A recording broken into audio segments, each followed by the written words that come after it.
Hello dear, मैं हूं प्रवेश और आप देख रहे हैं मेरा YouTube channel chemistry Guru Pravesh sir. Welcome back to my YouTube channel. आज हम पढ़ने वाले हैं अपनी सॉलिड स्टेट की यूनिट पर नेक्स्ट टॉपिक के बारे में। तो आज हम क्या पढ़ने वाले हैं? तो आज हम पढ़ने वाले हैं यूनिट सेल, क्रिस्टल लैटिस और यूनिट सेल्स के टाइप्स के बारे में। ठीक है, तो सबसे पहले बात करें यूनिट सेल की। ठीक, यूनिट सेल आपके एग्जाम्स पर ये हेडिंग बहुत आती है, यूनिट सेल, या इसके कई नाम हैं जैसे कि एकक सेल, इकाई सेल, मात्रात्मक कोशिका। ठीक, इन कई नामों से ये अपने आप पेपर पर 12th बोर्ड पर पूछी जाती है, तो आप इसको अच्छी तरीके से याद रखेंगे। तो बात करें एकक सेल है क्या, जैसे कि यहाँ देखिए आप, ये मैंने जैसे कि एक दीवार ली, जैसे कि आपकी घर की दीवार बनी होती है ना, तो उस पर दीवार पर क्या लगाते हैं? ईंट लगाते हैं ना। तो ईंट लगाते हैं तो एक निश्चित पैटर्न पे लगाते हैं। ठीक, जैसे कि देखो मैंने ये दीवार बनाई, तो इसमें से जो हमारी यूनिट है, मीन्स एक ईंट है, वो लगातार एक निश्चित सीक्वेंस पर क्या हो रही है, रखी गई है। ठीक है, तो हमें उस दीवार का पैटर्न पता चल जाएगा ना कि वो कितनी लंबाई की है, कितनी चौड़ाई की है। तो उसी प्रकार किसी क्रिस्टली ठोस की अगर आप संरचना को देखोगे तो उसमें भी कुछ ऐसी छोटी सी छोटी इकाई होती हैं जो उसके पूरे क्रिस्टल जालक का पैटर्न बता देती हैं। ठीक, तो हम बात करने वाले हैं एकक सेल या इकाई सेल की। तो एकक सेल क्या है? तो किसी क्रिस्टलीय यौगिक में उसके क्रिस्टल जालक का छोटा से छोटा वह भाग जो उसके पैटर्न को या उसके क्रम को निर्धारित करता हो, उसे हम उसका एकक सेल कहते हैं। जैसे कि किसी घनी क्रिस्टली ठोस की अगर बात करें हम, तो उस घनी क्रिस्टली ठोस की जो एक छोटी सी छोटी इकाई होगी तो वो ये होगी।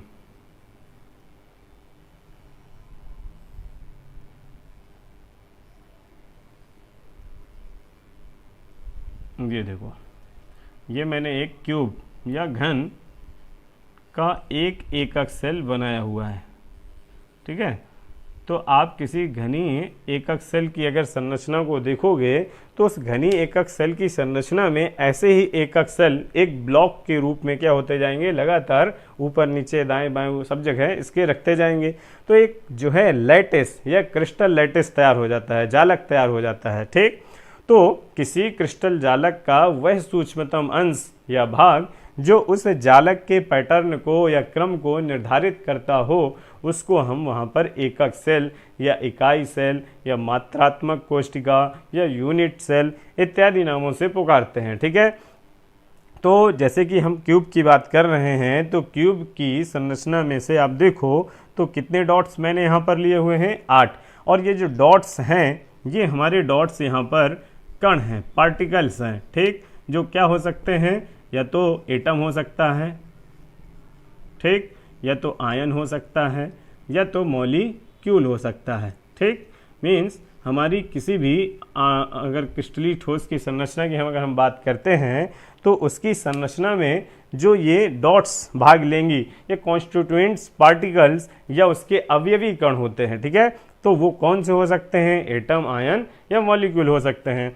तो देखो, बात करें क्यूब की, तो इस क्यूब में से आप देखो किसी भी डॉट से देखो या किसी एटम, आयन या मॉलिक्यूल से देखो, जैसे मैंने यहाँ से इस एटम आयन को देखा, तो इसमें से एक भुजा देखो ये जा रही है। ठीक, एक भुजा ये जा रही है और एक जो है ये जा रही है। तो इन भुजाओं को यहाँ पर हम क्या कहते हैं? इन भुजाओं को यहाँ पर कहा जाता है कोर। ठीक, क्या बोलना हमको? कोर या एड्ज।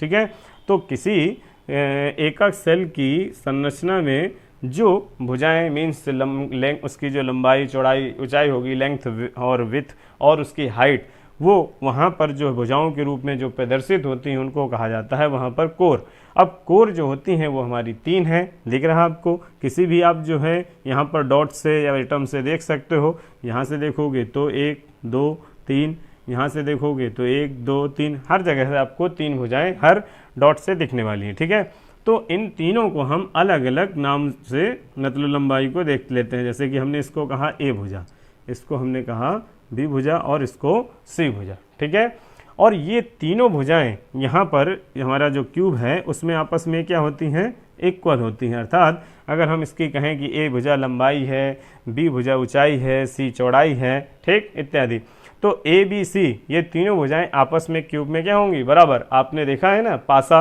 आप खेलते होगे, लूडो खेलते होगे, ठीक, या पजल के लिए वो आप जो है देखते हो, तो वो क्या है, क्यूब ही है। तो उसमें से आप देखो अगर, तो उसकी लंबाई चौड़ाई ऊंचाई बिल्कुल सेम होती है, ठीक है।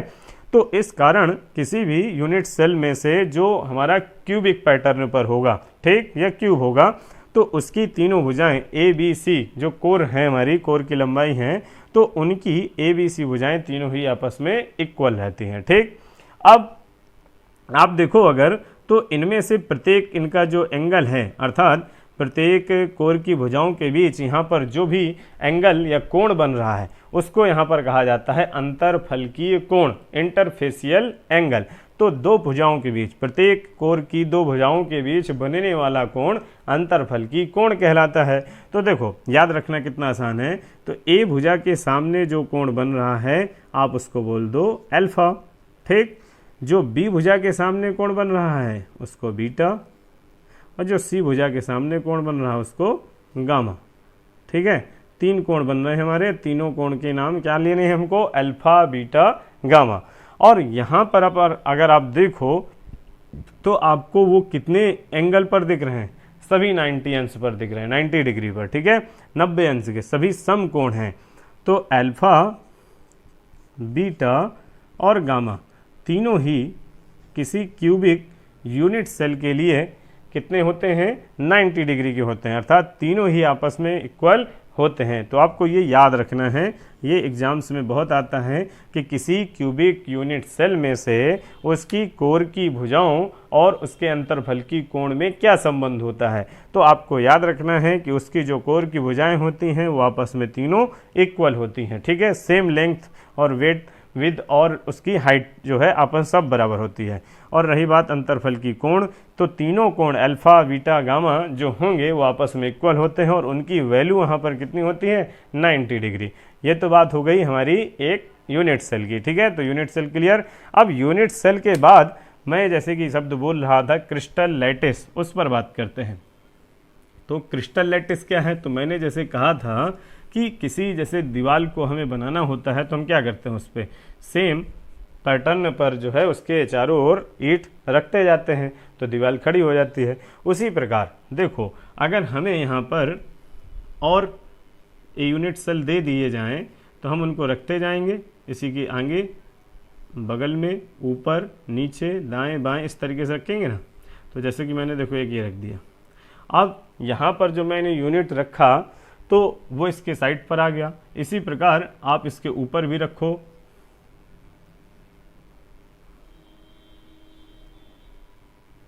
ठीक है ना, इस तरीके से। तो जब हम इस तरीके से इसके चारों ओर क्या करते जाएंगे, अगर ये रखते जाएंगे एक एक सेल, तो एक जाल रूपी संरचना क्या होगी, हमारी फॉर्म होती जाएगी, ठीक है ना। तो जब हम किसी यूनिट सेल के चारों ओर और यूनिट सेल इस तरीके से रखते जाते हैं तो वहाँ पर एक जाल रूपी संरचना तैयार हो जाती है। उसी जाल रूपी संरचना को हम कहते हैं क्रिस्टल जालक, ठीक। तो सीधे सीधे शब्दों में कहें तो एकक सेलों के परस्पर मिलने से बनी जाल रूपी संरचना हमारा क्रिस्टल जालक संरचना कहलाती है, ठीक है। तो ये बात हो गई यूनिट सेल की और क्रिस्टल लैटिस की। अब इसके बाद अब बात करते हैं हमारा जो क्यूबिक यूनिट सेल है उसके टाइप्स की, ठीक है। आपके पेपर पर यूनिट सेल्स के टाइप्स बहुत पूछे जाते हैं, तो देखते हैं। तो मैं कौन सा यूनिट सेल बताने वाला हूं आपको, क्यूबिक। क्यूबिक ही हमारे पेपर के सिलेबस पर है। तो क्यूबिक यूनिट सेल मीन्स घनीय एकक सेल। तो क्यूबिक यूनिट सेल्स को अगर हम डिवाइड करें, ठीक, तो उसको अगर हम डिवाइड करते हैं तो ये हमारा 2 टाइप्स का होता है। मतलब जो घनीय एकक सेल होते हैं उनमें उपस्थित जो हमारे अवयवी कण हैं, कॉन्स्टिट्यूएंट्स पार्टिकल, उनकी प्रेजेंस के बेसिस पर हम उनको पहले 2 पार्ट में डिवाइड करते हैं। तो पहला कौन सा होता है, तो पहला होता है प्रिमिटिव। प्रिमिटिव प्रिमिटिव मीन्स बोलें तो आद्य, सबसे पहला, ठीक। और आद्य जो रूप होता है वो बहुत ही सरल होता है, तो इनको हम लोग सिंपल भी बोलते हैं, ठीक। प्रिमिटिव अथवा simple cubic unit cell, cubic unit cell. ठीक, इनको हम लोग सिंपली एस सी या PCC बोल देते हैं, प्रिमिटिव क्यूबिक सेल या सिंपल क्यूबिक सेल। ठीक है, अब सरल घनी एकक सेल या आद्य घनी एकक सेल क्या हैं, तो वो देख लेते हैं। तो आद्य घनी एकक सेल में से मैं यहाँ पर आपको बनाकर दिखलाता हूँ। तो जैसे कि हमारा ये घन है,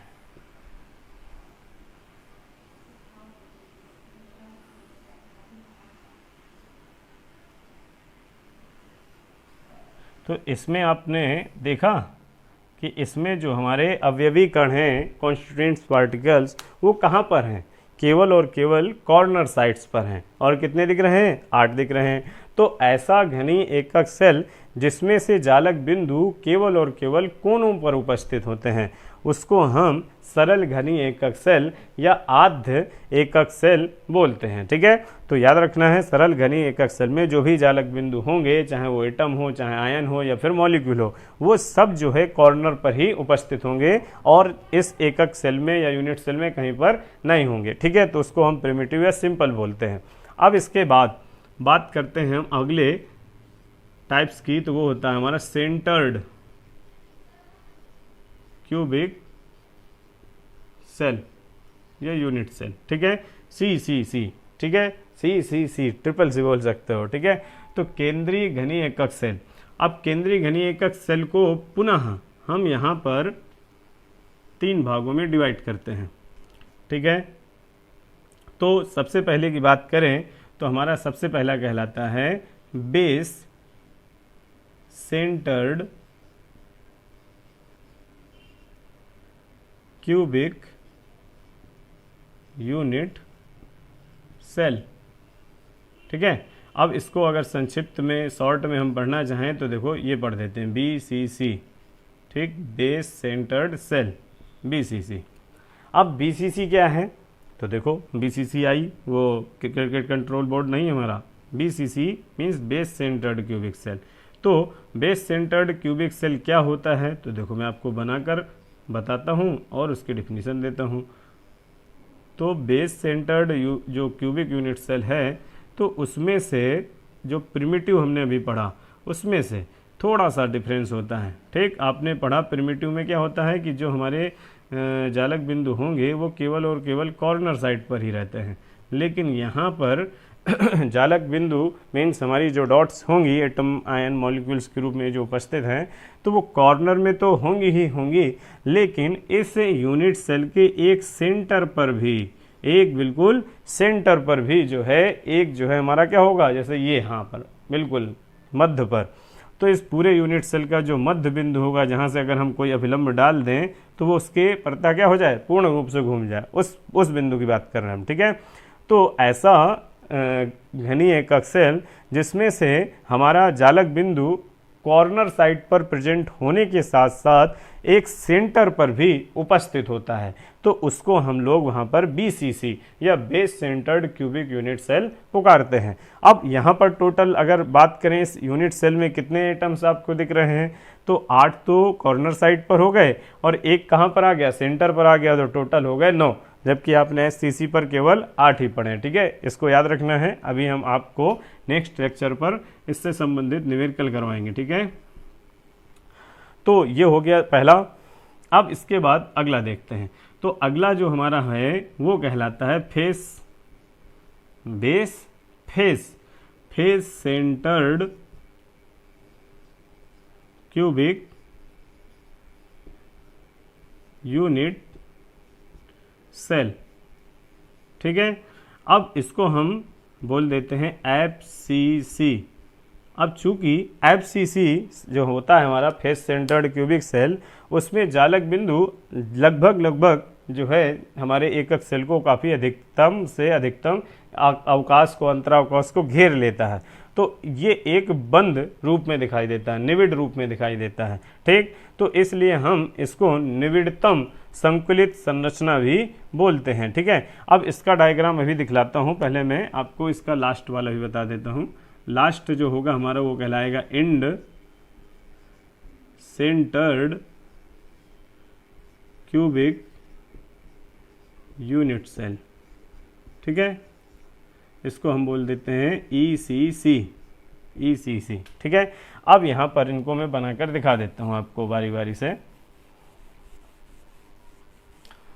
तो देखो, जो हमारा फेस सेंटर्ड क्यूबिक सेल है, तो उसमें से उसकी संरचना अगर आप देखोगे यूनिट सेल की, तो उसमें से आप देखो तो जालक जो बिंदु हैं हमारे कॉन्स्टिट्यूएंट पार्टिकल्स, वो हमारे कॉर्नर साइड पर तो प्रेजेंट हैं ही हैं, लेकिन कॉर्नर के अलावा भी हमारे जो फेस होते हैं, किसके फेस? अपने फेस नहीं, इस यूनिट सेल के फेस की बात कर रहे हैं। ठीक है, तो अगर आप किसी जैसे पासा देखा आपने, लूडो खेला होगा जरूर, तो उसमें से कितने फलक होते हैं, अर्थात 6 नंबर छपे होते हैं ना उसमें, 1 2 3 4 5 6, तो कितने फलक हो गए? 6।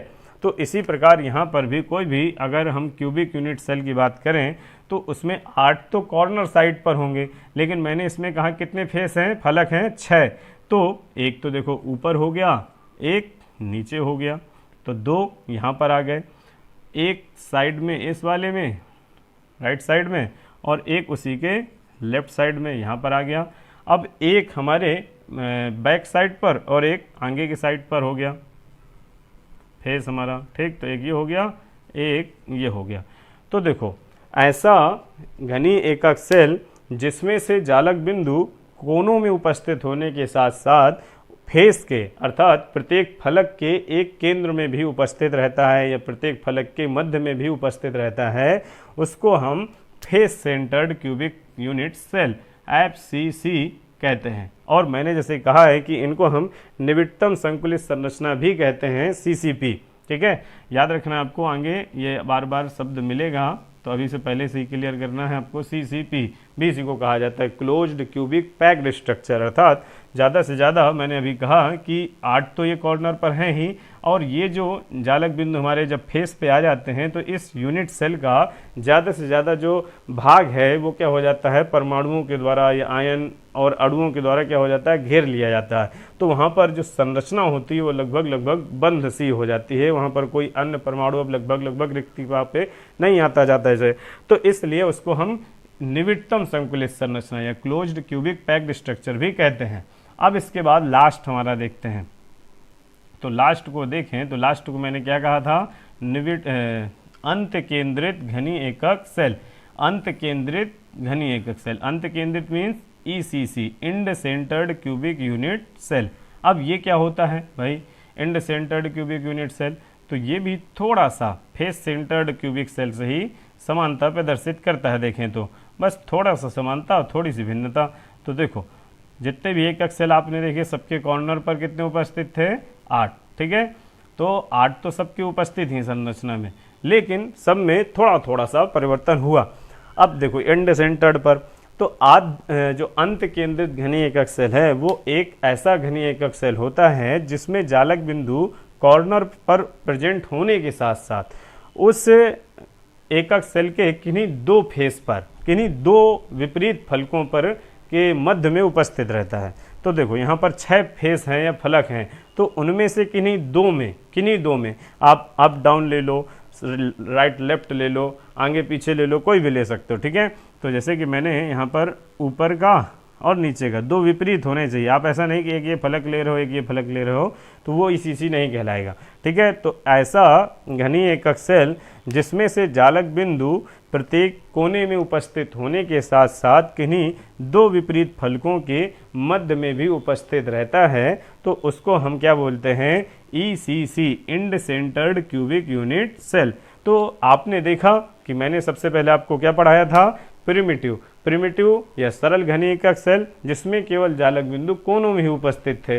लेकिन जो दूसरा वर्ग हमने पढ़ा वो कौन सा था, सेंटर्ड क्यूबिक यूनिट सेल। तो इसमें से जालक बिंदु कॉर्नर साइड पर तो थे लेकिन उनमें कहीं ना कहीं सेंटर्ड पर भी होते हैं, चाहे वो फेस पर हो चाहे सेल के सेंटर पर हो, तो इसलिए हम इनको सेंटर्ड क्यूबिक सेल कहते हैं। अब सेंटर्ड को मैंने आपको बताया कि वो 3 टाइप्स की होती हैं, बेस, फेस, एंड। ठीक है, तो बेस सेंटर्ड जो है ये थी हमारी कि ऐसी घनी एकक सेल जिसमें जालक बिंदु कोनों में उपस्थित होने के साथ साथ एक सेंटर पर भी होती है, उसे बीसीसी कहते हैं। फेस सेंटर्ड जिसमें जालक बिंदु हमारे कॉर्नर में प्रेजेंट होने के साथ साथ प्रत्येक फेस के भी मध्य में उपस्थित होती है, तो उसको हम एफसीसी कहते हैं। और इसमें कुल कितने डॉट्स हो गए, 8 तो कॉर्नर पर हो गए और 6 ये हो गए, तो टोटल कितने हो गए, 14। ठीक है, तो ये भी याद रखना आपको, आगे अभी काम आएगा। 8, 6, 14 के यहाँ पर कितने थे, 9, 8 और 1, 9।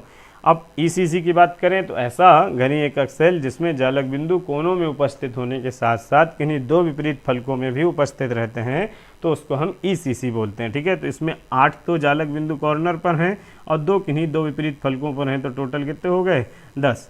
ठीक है, तो इस प्रकार से आपको मैंने आज जो है क्यूबिक यूनिट सेल के बारे में पूरी कंप्लीट कर दी जानकारी। अब इनमें से क्यूबिक यूनिट सेल्स की जो पैटर्न आपको मैंने सिखाए हैं, इनके बेसिस पर एक तो डिफिनीशंस आती हैं और उसके साथ साथ इन्हीं से रिलेटेड जो है हमारे न्यूमेरिकल आते हैं। तो नेक्स्ट लेक्चर पर मैं आपको इनसे रिलेटेड न्यूमेरिकल कराने वाला हूं। ठीक है, तो आज के लिए इतना काफ़ी है। आप पढ़ते रहिए और आगे निरंतर समझते रहिए। इस उम्मीद के साथ मैं मिलता हूं आपसे नेक्स्ट वीडियो पर। Okay, good bye.